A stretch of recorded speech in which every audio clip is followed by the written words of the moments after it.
once they say they need the GRE, they need the GRE. So you need to submit it. In terms of the proficiency test, once they say they need it, they need it. So you need to submit that. So even if you know that you know how to speak English, you know that there's no need for you to take this exam. One of the requirements is that you need to submit these documents. So you need to submit it. Yes, that's a great question. I actually appreciate that. So now one thing you should note is for top schools, they have the funding and they won't give you admission if they cannot cater for you. That's one thing you should know. Now, there are some schools that are still young and coming that they don't have fundings like that, and you might, have problems getting, funded. But at least for the top 100 schools that I'm sure of, they have the funding to cater for your next 5-6 years of PhD. So once they tell you that they have the funding, they have the funding. You shouldn't worry about that. There's nothing to worry about. I came here, I wasn't even paranoid, but like I was thinking, will the money be enough for me to survive? And I'm like, like sufficient money every month. And like, if you convert it to Naira, you're balling, to be honest. But yeah, but you have the funding, so there's nothing to worry about. Yes, but soon I want to add to that, because I think it's a very important point. Actually, the two preceding questions he raised are very important. For a start, a lot of these schools actually want to promote diversity. So, they want to, show that their graduate program has people from, Nigeria, from people from Asia, people from US, that there's this, cultural mix.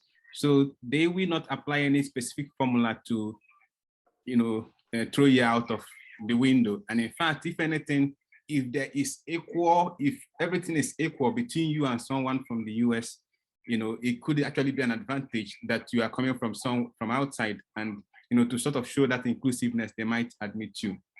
So I just wanted to bring that point up, so that you don't have anything to worry about in that regard. The second point is about the funding and the promise thereof. If the university or if the universities have promised on their website that they will have funding for all students that are admitted already, they will make reasonable effort to make sure that that funding is there, and that they will admit only students that can have access to that funding. So that is something you need to keep in mind. This is not a system where people make promises and say, any which way you will, when you come here, we'll fight it out. No, because they are mindful of students suing them, they are mindful of, legal implications of them misleading students, and therefore they cannot make promises that they will not keep. But yeah, I think Nneka adds a point here. As long as you remain in good standing as a student and you continue to receive, the full funding. Okay, that's another very important point. So the mere fact that you have been promised funding doesn't mean that if you come to this place and maybe decide to, I don't know, join K-Guides or any of those kind of things and decide to spend more time on those than your studies, and therefore not sure that somehow the money will be guaranteed. This is an environment that is driven by hard work and motivation. And if they see that you are no longer committing to what you were, what you had promised at the time you were given an admission, then they certainly will not honor their own part of the bargain. So that is just something to keep in mind. But a good point, very good question.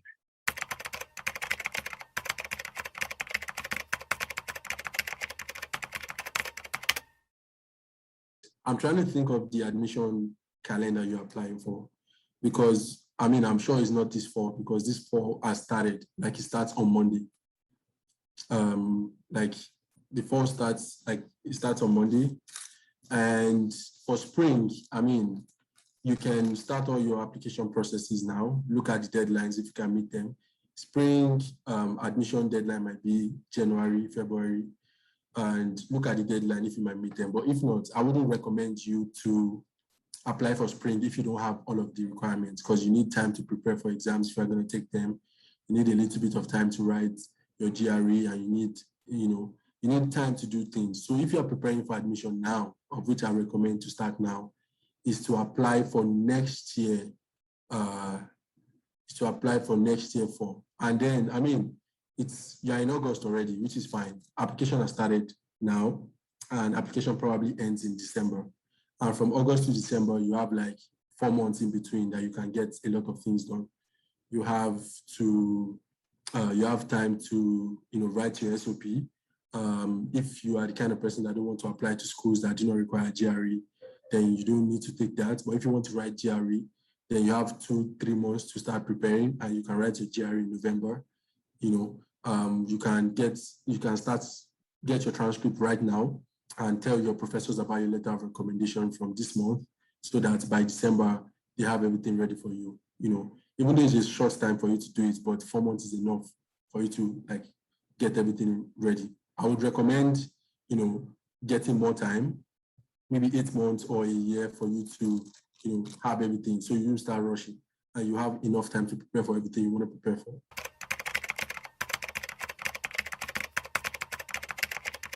I agree with you that, it's hard to get schools, to streamline schools, because there are so many schools. So like I mentioned before, one way to do it is, you can streamline by ranking, number one. You can streamline by location. Just look at schools that you're like, oh, let me just take a look at schools in the South, applying to schools in California, Texas, and all these things. You can also streamline by people that you know that are attending the schools. Oh, I know somebody that is in UIUC, I know somebody that is in this, I know somebody that is in that. You can do that and think about things like that. But I agree with you that it's not an easy task. But if you want someone to pay $25,000 school fees for you from their tax money, you need to also put in the work, at the very least. So that is the kind of work you should be prepared to do. Most times, yes, I agree that a lot of admissions are always in the fall because the spring is second semester. So most times when they admit you, they want you to start the first semester with them. But then some schools will give you admission for you to start the second semester, but that is not as popular as the fall semester, because the fall is the start of the academic year in principle. So most times you should shoot for the fall semester, but if not, you can also start in the second semester. But then your options are limited when it comes to the second semester admission. That's the fall admission.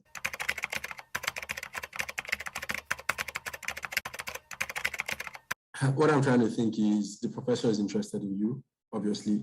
He reached out to you a couple of times and you've had meetings with him, and he's impressed because you know our programming. And I just have a question. If you apply to the school itself, then you should be hearing officially from the school about admissions, because it seems like the professor is interested in you.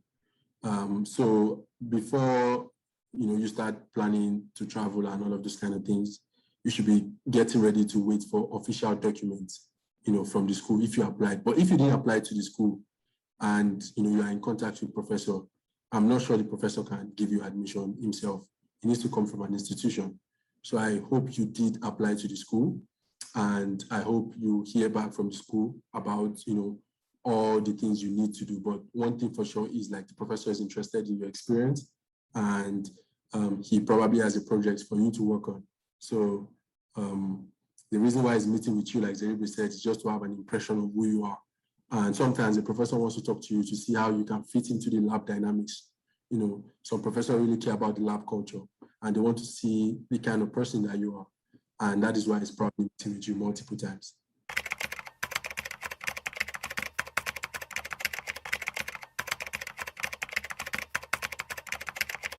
Yes, I know a lot of people that did a master's or PhD in different disciplines.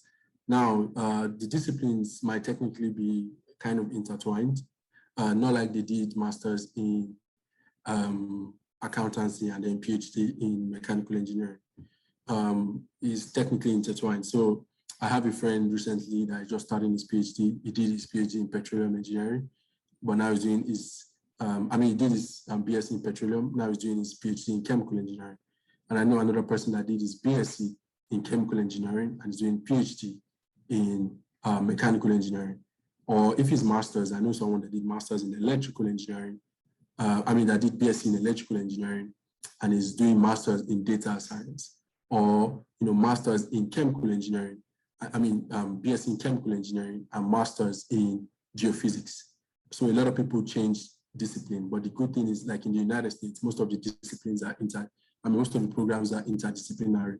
So you can switch from one to another. Even in PhD, all you have to do is care about the research. If the research is aligned to what you want, you can do a PhD in another department. So far, you have the fundamental understanding of what the program is about.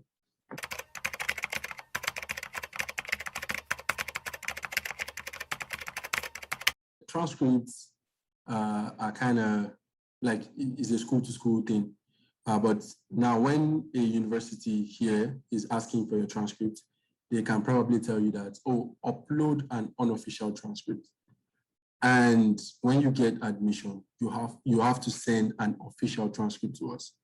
So now when you talk about unofficial transcripts, I went to the University of Lagos, so I can't really speak much about universities outside from University of Lagos. But University of Lagos, I can download my unofficial transcript from my student portal.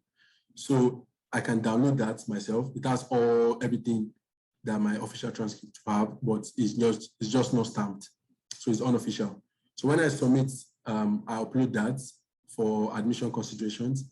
When I get admitted, I have to send a physical transcript from the university, and that I will do through the records office. So I would pay some money to the university to send a physical, like a hard copy transcript from here to the United States. But some other schools, I don't know how they do it. You can get your transcript yourself and then send it officially or something. But I'm just using University of Lagos as a yardstick because that is the only place I can, talk about. I hope that helps. One of the things I personally would like to see at some point, that we have a harmonized way of dealing with it across Nigerian universities. I personally at some point fight for it, because I know some universities, or many of the universities in the East, for each of the places you want to go to, they will make you to, pay for that transcript to be sent. And as a matter of fact, they don't give you any kind of transcript, both unofficial or official, beforehand. I understand that it's improving now, but that was an issue for a long time. So people started devising means of, getting that transcript to be sent to a school, and then school, or maybe to an address, and that address will somehow send it to you, and you will have it. It was tough, and it has been tough for many students, and actually very restrictive, because as you mentioned, you're applying to schools, maybe like 6 or 7 in the beginning, right? You have not gotten an admission already. It just doesn't make sense asking the university to send official transcripts to each of them and paying for each one. So I hope that someday this kind of message will be passed across, that practice should be stopped, and hopefully then we have a fair, improve the chances that our students will be able to get opportunities without being a harbinger to that process. Chief Ukbai, please. Yes, I was just going to say why it is good to start early in processing the transcripts, because some US universities also want your transcript to be verified by World Education Service. So if you start on time, you would have passed through that hurdle before the actual fall admission comes up. So the earlier, the better.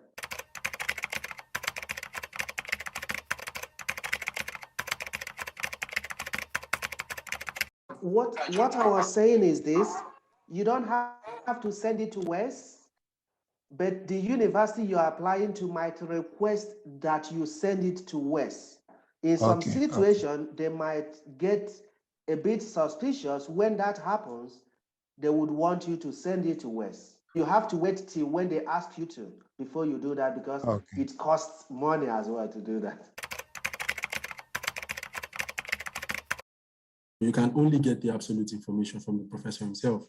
If you've had a chat with the professor, you can ask him if he's willing to take students. And if a professor is willing to take students, obviously, then he has fundings to support the students. So regardless of the age, 33 years, it doesn't matter. There are a lot of professors that are old here, but they're still doing research.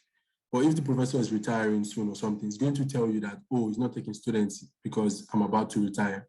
So that is very valid. So the best thing you can, the best way you can get information is actually like you chatting with him. That I believe that you've been doing that, or I might be wrong.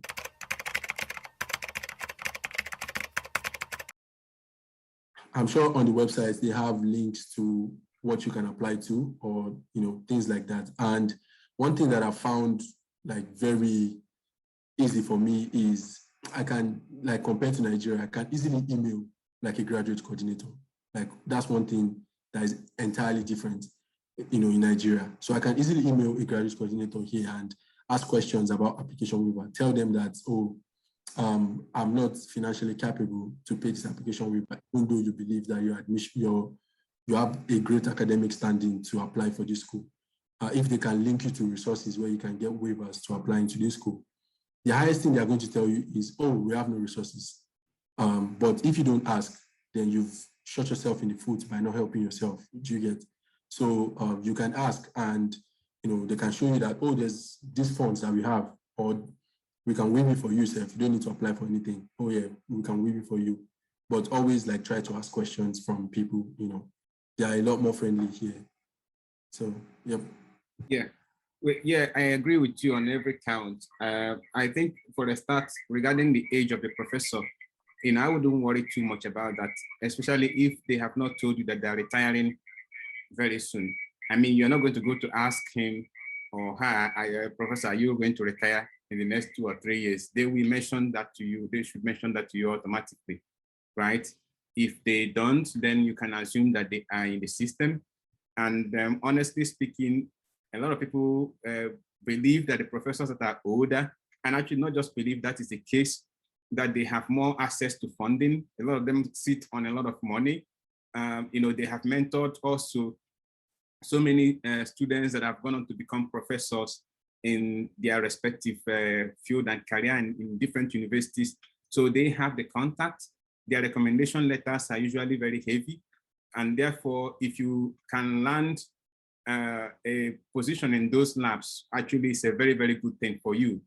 So therefore, if the professor has not raised the concern as to his potential retirement, number one, you wouldn't go asking, and number two, you shouldn't worry too much about that. As for the waiver, for sure, Bosun also made the right point here. You just have to ask, make peculiar, explain your peculiar situation, that maybe you don't have money, you are working. I would even go as far as telling them how much I'm earning. Maybe I'm working in Nigeria and I'm earning 100,000 naira a month, and this tuition with this admission fee, application fee is going to cost $90, which if I press it in naira terms, that's somehow pushing me over the brink, taking on almost half or more than half of my salary, and therefore I cannot afford it. Is there anything that can be done for me? If they cannot, they will tell you. If there is, they will tell you as well. So that's what I would recommend. But also besides that, the foundation, we over time, not now, maybe in a year or so, we are thinking about including that as one of the things that we can support people for. That you're not going to benefit from that because you're probably, I pray for you to have gotten admission before then, but it's something that we might be able to support 1 or 2 persons in a very exceptional situation, to fulfill when they have met a lot of other criteria, or when it seems to us that they have met a lot of other criteria.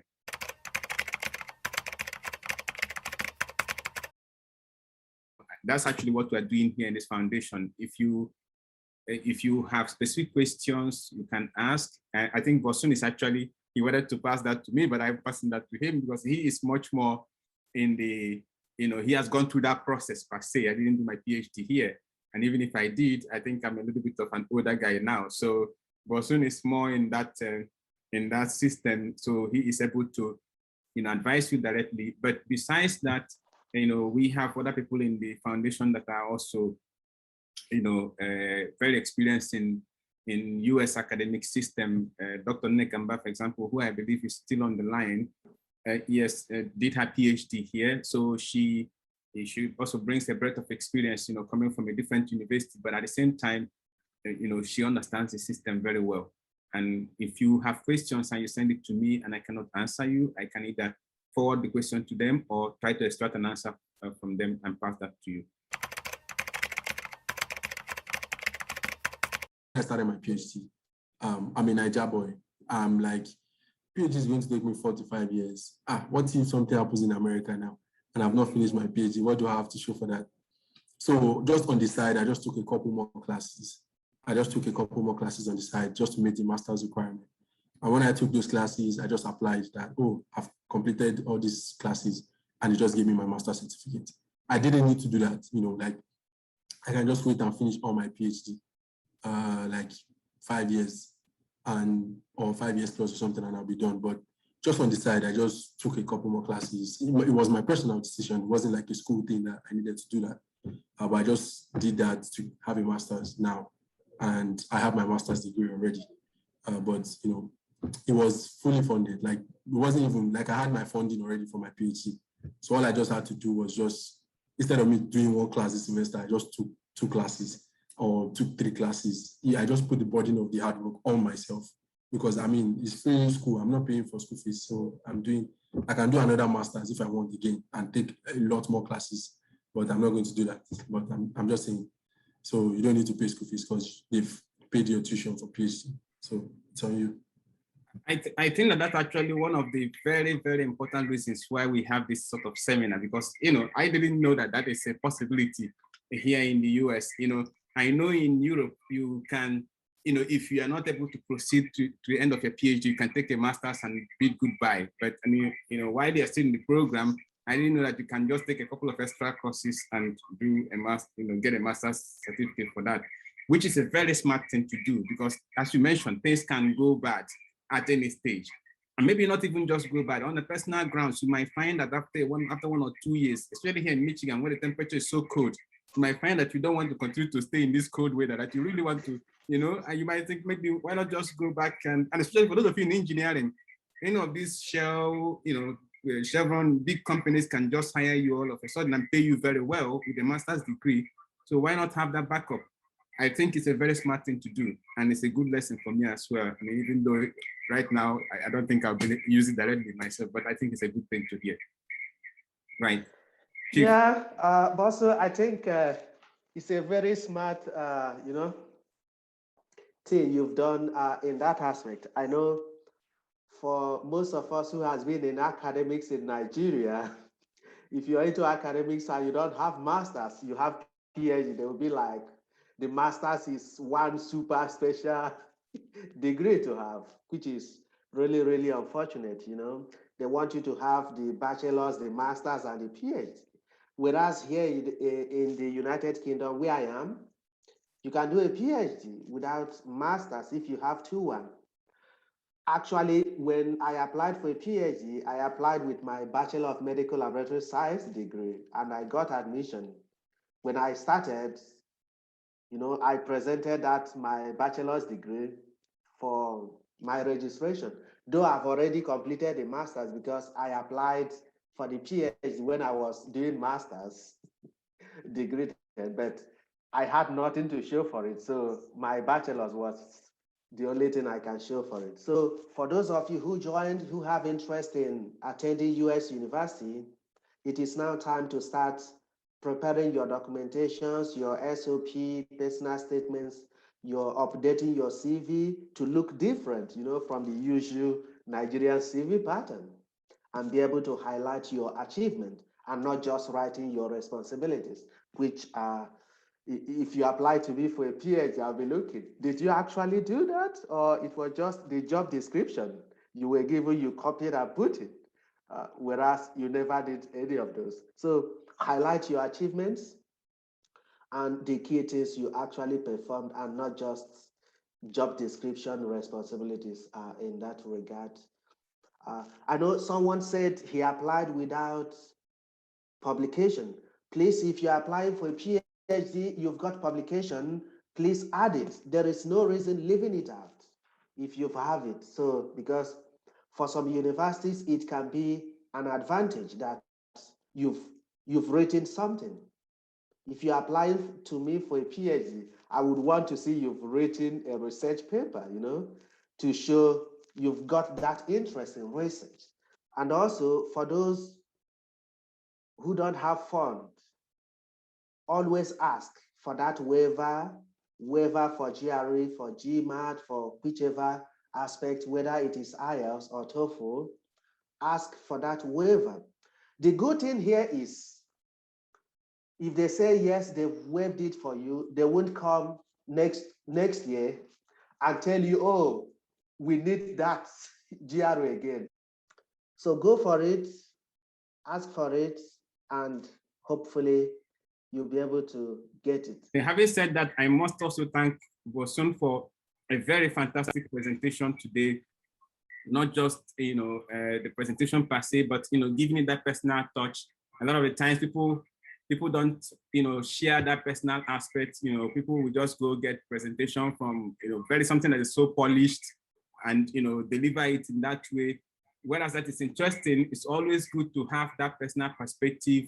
And I like where you made mention of the point that the fact that although you have first class, also of your colleagues that are in these programs, but they didn't necessarily get first class, because otherwise other people will think that, oh, you have to have a first class, otherwise there is no hope for you. And I know for sure people who have gotten into PhD programs with even second class lower, very fantastic overall personal statements, putting together a very fantastic overall personal statement, which I believe we might actually touch on a little bit in the next presentation.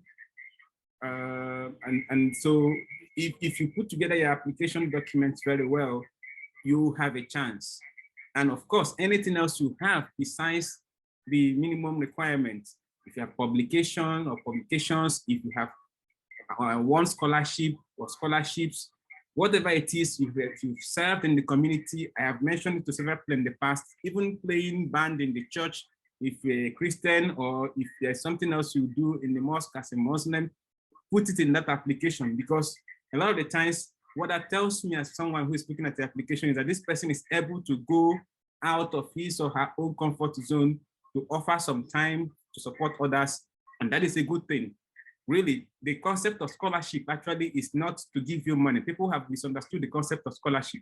Scholarship is to, recognize people who actually are able to go over and above their own capacity or their own interest to support others. And therefore, you are provided that money so that you don't have to worry about funding, so that you can have actually more time for your study and then those additional services. That's the concept of scholarship. And so always think that anything else you have done in community service is actually a plus, and use that well in your personal statement. Thank you, everyone who attended, and those who have contributed to suggestions, and those who asked questions. Thank you for attending, and we hope you enjoy the remaining weekend, and wish you all the best as you prepare for your journey in pursuing the American dream.